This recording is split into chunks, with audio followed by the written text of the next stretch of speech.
Do you ever wonder what happens to all your accounts after you die? Well, I do, and I'll show you what happens to all these accounts and how you can prepare them while you're still here.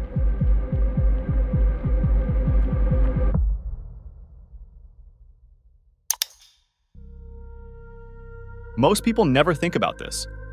I never did until the other day I was browsing my iCloud family settings and I came across this family checklist.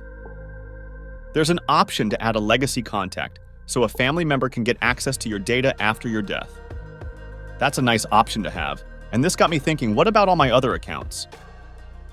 Let's look at Instagram first. If a friend or someone you know has passed away, you can request their account to be memorialized. When an account gets memorialized, no one can log into the account. The word remembering will appear next to the person's name on their profile, and these accounts don't appear in certain places like on the Explore page. You also can't change existing posts after the account gets memorialized. The other options are to either do nothing and leave the account as is, or you can request the account to be deleted. Facebook is essentially the same thing, and you can memorialize an account of a friend or relative who passed away.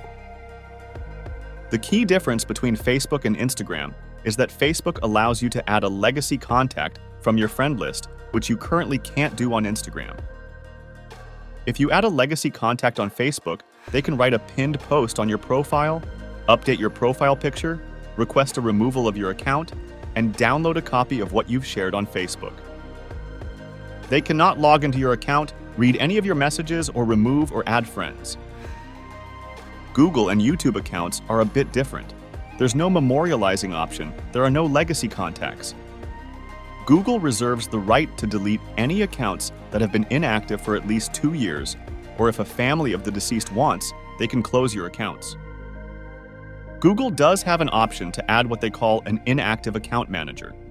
You can use it to let someone know that your account has been inactive for a long time, which alone seems pretty pointless, but you can also choose to give them access to a set of Google products like Mail, YouTube, Drive, and Blogger. TikTok is pretty interesting.